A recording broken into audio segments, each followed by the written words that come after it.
What up, what up, what up, what up, what up? What's good? What's up, people? It's me. I'm L3027. You know who I am? Thundercats are on the move. Thundercats are loose, honey. He's about the business of dipping spoons into sugar bowls. Anyway, real girls do real things. So as to make it easier for insertion, maybe? No means no, and yes means no. What up, what up, what up, what up, what up, what up? What's good, people? What's up, what's up, what's up? What is up? What's good, people? What's up? It's me, L3027. And I am back. I forgot my name. What's my name? What is my name? It is me, L3027, and I am back for yet another review. This, ladies and gentlemen, will be our review for. This is the Real Housewives of Potomac. Potomac. It is season 7. It is episode 4. I have no idea what the episode is entitled. I'll find it and it'll be somewhere on screen. Okay, so this was a real like filler episode. Like it wasn't given a whole lot. It was just real like meh, you know. I was very disappointed in this episode because it just didn't give me a whole lot. So we're gonna work with it. They featured a lot of people who I'm not here for. So I was just like, why are we here? I could have had a V8. Like, why are we here? Anyway, so we start off with Wendy and Eddie. They take the kids out to the park, and she talks to Eddie about the restaurant.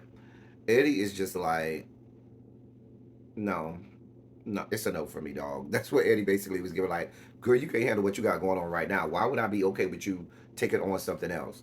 Hell no, no. No, no, no. No means no, and yes means no. I couldn't get that quite. I have no voice today, y'all. I was out, family homecoming all weekend, screamed my voice out. I barely got a voice. Y'all pray my strength in the Lord. Anyway, but he told her no means no and yes means no. So, um, so then she talks to him about the argument she had with Robin, and it was like, listen, Wendy, sweetheart, boo boo, love bug, doll baby. And we just really don't care. Nobody cares about. Listen, nobody cares about your little boring ass scenes and your little boring ass like nobody. I just really found myself looking for something else to do. You don't have a real storyline as of yet. You're not one of these people who captivates an audience. It's just no reason for us to watch you. Your conversation is boring. Even the delivery is boring. I question whether or not people can stay awake in your classroom when you're instructing. Like, why are we here? We did not come here, I should say, to watch you be a political pundit on CNN and talk to us about politics. And even if you, which some people think is boring, and even if you're doing that, it doesn't have to be boring. But I feel like you would make it boring. Like, why are you here? Like, really? I don't understand. I don't understand. And that poor Eddie. Eddie. Eddie was. You look at Eddie's face during this whole conversation. He even had the whole, "Why are we here? What are you talking about?" Like I feel like sometimes when Wendy's talking, you could see Eddie's mind is spaced out in some other place in some other world. Because that's how I was, and I could see it all over his face. Like Wendy. Let me not go down this road. Let me keep it moving. She also tells Eddie that Robin did not invite her to the field day. We broke this down last week, y'all. There's no way you would have got an invite. If it was me, there's no way in hell you would have got an invite to my field day. Kids or no kids. If I don't like you, I don't like your kids either. If I don't want you around, I don't want your kids around. Because think about it. Think how horrible that is. If I invite you and your kids, and you know I don't like you, I could say the slightest thing to your kids, and you're gonna be defensive because you come in there on defense. You don't like me, I don't like you. And if I tell your kids, "Hey, put that down," now you ready to start a whole argument and fight with me just because I told your kids to put something down, and you thinking that I'm starting up with your kids. You see what I'm saying? Like it's just a whole bad situation to begin with. Baby, you ain't coming, and your kids ain't coming. Anyway, at Warren's house, at Juan and Robin's house, excuse me, at Robin's house that Juan is allowed to live in. Let me just clarify that. At Juan's house, that no, I'm sorry, not at Juan's house, at Robin's house that Juan is allowed to live in. You see how I keep trying to figure out the two because both of them are men. This is the same gender loving relationship, and that's okay. This is the whole SGL, same gender loving relationship, and that's okay. You got to figure out and differentiate Juan and Robin, both of them light skinned, both of them got nuts that hang low and shit like that. You know what I'm saying? They're just, you got to try and differentiate. Just saying. Robin has the longer hair. That's what it is. Anyway, they had this potato sack race. I thought it was real cute that Juan lost to I think Carter.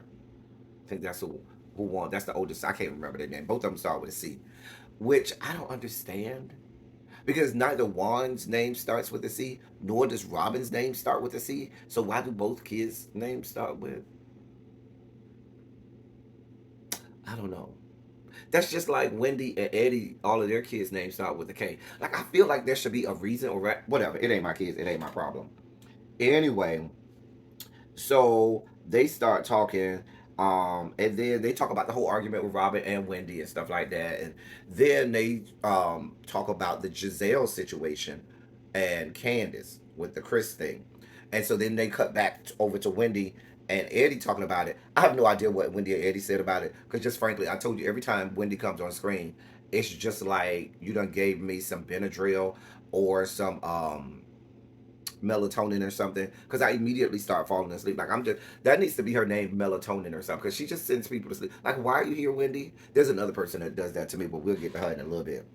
But when they cut back to Juan and Robin talking about it, Juan said, I think Chris should apologize to Giselle if Giselle honestly felt bad or felt some kind of way. Not, but see, my thing about it is this: I'm not giving that bitch nothing because Giselle ain't shit. And if Chris goes and apologizes to Giselle, that basically to Giselle is an admission of guilt, and that will be all she needs. That's gonna give that bitch everything she needs. I wouldn't apologize to that bitch if she was the last bitch on earth. She needs to be apologizing to us for having to look at her ass all the time, to look at some of them roles that she be having out there. She needs to apologize to the whole human species that our eyes have been scorched every time we have to take a look at one of them ugly ass outfits she carts out of there. She needs to apologize to us for what it does to our mental psyche and our vision when we have to watch that wig that she wears in them confessionals. You know, the little striped wig. I wouldn't apologize to that bitch Giselle if she was the last bitch on her. Nope. Don't apologize, Chris. You don't owe her nothing. Because Giselle is the type of raggedy ass whore that will take that and say, "Yep, see, Chris apologized, and that's he admitted that he was inappropriate," and she's gonna take that and run with it. You know how Giselle is. Hell nah. Nope. Nope. But Warren said you should do it just to keep the peace. And I understand a lot of men do that with ladies. They will just say, you know what? Even if they ain't did nothing wrong, I know a lot of men, even if they don't do anything wrong, they'll just apologize to say, listen, I just want to keep the peace. I don't got time to argue. I don't have time for this bullshit. I did okay, I'm sorry. I apologize. What do I need to do to make it better? And sometimes they've done nothing wrong, and I've seen it countless numbers of times. And then that woman will then take that and run with it, and now they just stack that on the mounting a pile of ammunition they can use the next time they get in an argument with you. It's a mess. Anyway, so then we see Robin calls Candace and tells her to play auntie and tells her to call Wendy and tell Wendy that she would take Wendy's kids to the field, to Robin's field day or whatever. Now, Robin, that shit was stupid and dumb as fuck. What real mom do you know is just gonna do, unless she's sending them with their actual aunts, their real blood aunts or real family member and relative, and even sometimes a relative you won't do that with, because we all know some of our relatives ain't shit. So if I ain't leaving my kids with some of my relatives, what the fuck I look like leaving my kids with some other bitch that ain't even related to me? That at points, I don't like that. I don't like that bitch anyway. So why would I even like? Really, Robin? You really thought, child, girl? And Candace do it right away. Candace was like, child, when to go tell me where the fuck to go and how the fuck to get there, girl?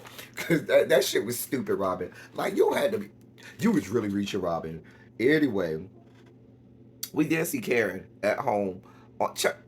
Listen, I ain't paying attention. Why is at this point, Karen? You have nothing to contribute to this show at this point. Nothing. This whole every time they have Karen in the scene by herself, this shit is unwatchable. Lit. Nobody cares about Karen and her boring ass scenes with Ray and her daughter and this shit going on in her house. Her at the doctor, whatever. Her taking Geritol, her whatever the fuck she got going on. Nobody cares.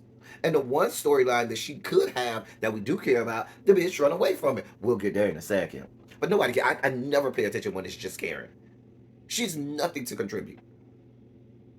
But y'all love her. Great pubes and all. Child, she's a mess. Ashley meets up with her nanny. I think the lady name is Daisy.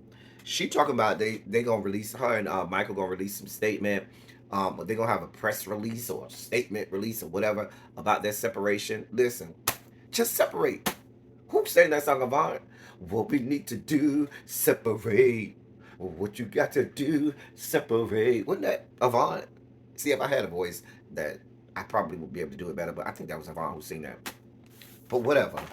Girl, if if you're gonna separate, just go ahead and separate. Quiet as it's kept, y'all been separated this whole time. Y'all been allegedly married, cause he been sleeping with everything moving as long as it has XY chromosomes. Cause he's really not trying to sleep with nothing with XX chromosomes. Let's just be clear. Anyway, that was that. So then we get to Robin's field day.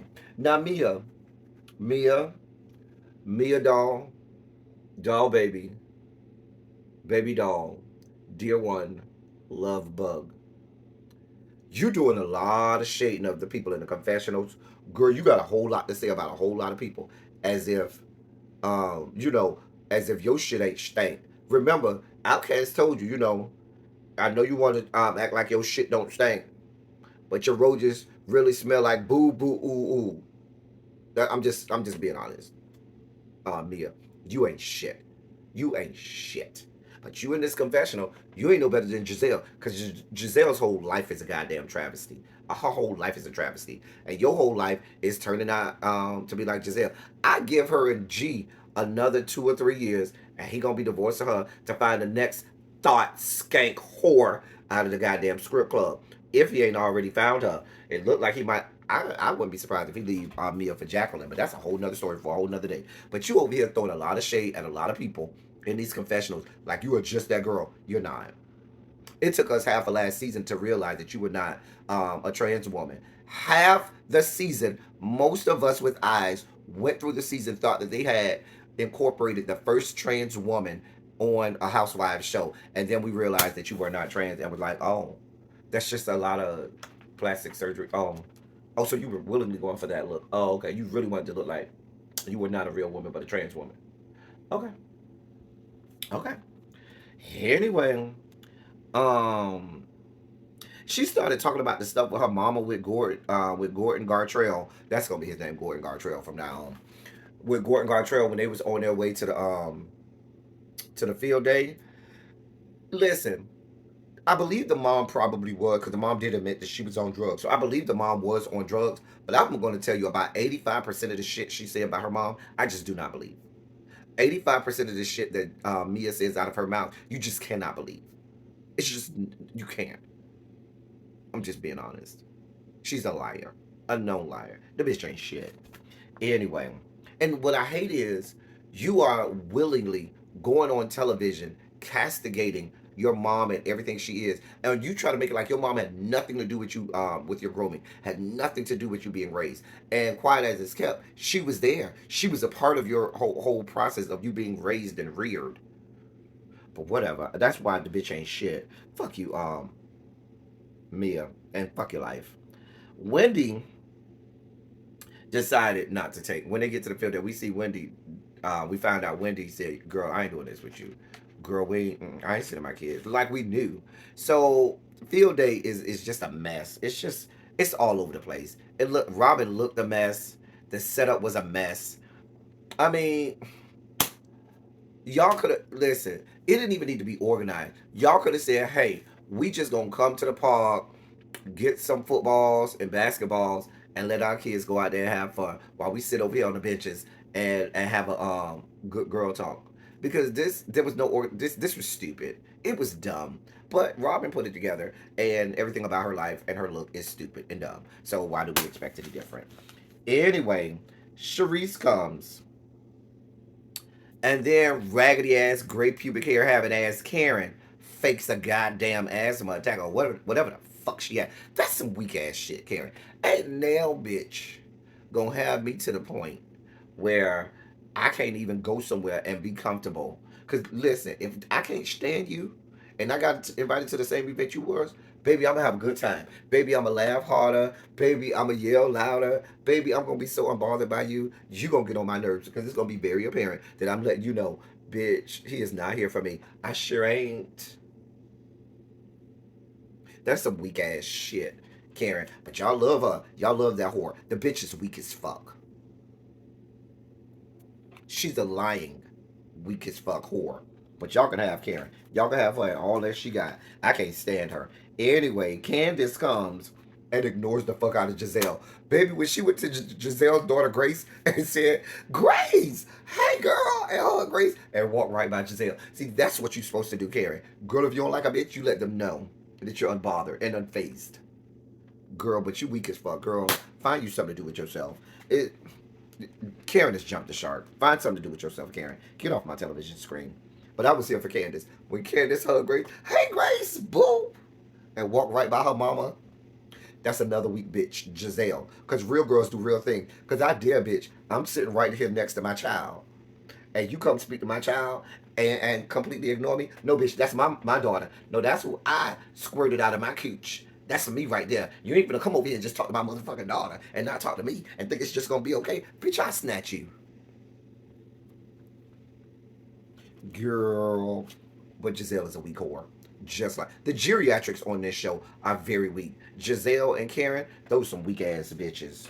That's some weak, weak, weak shit. It's no way that bitch would have been able to disrespect me in front of my daughter. And we said, no, God, no. Mm-mm. But she did it. Candace show did it. You did that, bitch. You did that, Candace. Anyway, Satana Ashley comes with Damien and Damien Jr. He, ha, Damien, 666, devil child. I got it out a little bit. You know, I'm kind of hoarse, so I did the best I can. Anyway, so she come with her demon seed, Satan spawns, ascended from the 8th level of hell, and they came out there, and they was running around doing what they do. Ashley sit down and talk to Mia and Sharice about the fact that Michael had a vasectomy, and now she all sad about it. That's listen. I understand people like what they like, and to each his own. But the fact that this whore was really up here, sad and acting like she was broke down about the fact that Michael Darby, the whole ass sex offender, Michael Darby, was having a vasectomy and doesn't want to have sex with her anymore. Like, really? You really want this pasty ass sack of wrinkled skin laying on your body, shoving his shriveled up pink meat up in you, thrusting and sweating all over you, and you really all sad about this and all verklempt and oh, it really just ill. Like, oh God, it's repulsive to think about Michael Darby in the act of sex with anything. Ashley, you need to get your fucking life. Which just proves my point. All of these people talk about, oh, she's so smart. She knows what she's doing. She want to have more kids with him. See, so it's not about, oh, she want to secure the bag or whatever. She really wants to have more kids with this sexual deviant. Girl, I can't. This and then it morphed into some conversation about threesomes and bisexual people and pansexual. And Jacqueline got into it. She's a whole ass stripper skank as well, just like Mia. Her and Mia are strip club skanks. They the ones who say, "Yeah, give me an extra $5, not give me an extra 50, not give me an extra 100." You could tell her and Mia was the, "Oh yeah, slide me an extra $5 and I'll give you a blowjob in this champagne room." Just a mess. Just a damn mess. Anyway, Satana and Candace, they go to the side and start talking about Candace not and the IVF not really taking and not doing well with that. But what I took away from this scene was I just really can't stand Candace and Ashley having this friendship or whatever. See, that's some other weak ass shit. I guess the weakness is rubbing off. Because ain't now, bitch, and I don't care how you feel, that whore is not writing fucking statements for the fucking court on me about situations that she wasn't even present to witness, and then talking about old shit from way back. Girl, it's no way Ashley would have wrote that statement to the courts on me, and I would even be in the same room with that bitch, much less talk to her, much less be cordial and nice with her. Which leads me to the point, Candace gonna end up making nice with Giselle. Watch. Because if you can make nice and try to be friends with fuck bitch ass Ashley Satana after what she did, girl boom. Girl boom. Honey boom. Boom honey. Mm-mm. Mm-mm. Ain't here for it. Anyway, Ashley, then we see Ashley in this made up scene where she's driving around the block 8,000 times while they trying to get this scene. Like, it was so painfully obvious. You really just driving around the block? Like, nobody in your neighborhood, like, why is this bitch circling the block and she lives here? Or do she not live here? Like, she literally circled that same block 8,000 times. I was like, girl, so they could get this scene. Girl, if you don't stop playing with us, Ashley, girl. So then she started getting these. This is after the field day fiasco or whatever. So then she starts getting messages about all of the blogs and websites posting about her and Beelzebub, Michael Darby getting a goddamn separation. And I think she was on the phone with the nanny chick, the Daisy chick. I think that's who she was on the phone with. But the point is, she's all in her feelings, talk about, well, I didn't want it to be released now, and I can't believe this happened now. I think they released. I can't help but think that somebody in that camp released it. Either Ashley released it, Michael released it, or the Daisy chick, or somebody in her camp. Somebody in her camp put that out there purposely. Because if you notice at the end of this whole conversation, she was like, well, I guess that's God giving us a message that, it's just time for us to put this out there. That's real convenient. I can't seem to get a hold of Michael. I've been trying to call him all day. Oh my, it just keeps going to the little message. Girl, really. I This shit is dumb and stupid. That was the whole episode, y'all. Listen, this was a very, I guess, filler episode. It was real meh of an episode. Y'all let me know what y'all think. Y'all let's get in the comment section and do what we do about what we saw. I'm still tired, y'all. Still recuperating from this weekend. I had a great time this weekend. So pardon me if my energy is low, but I am so very tired. Anyway, that's all I got for y'all. Until next time, thank y'all for coming. Y'all drive safely. Happy Halloween.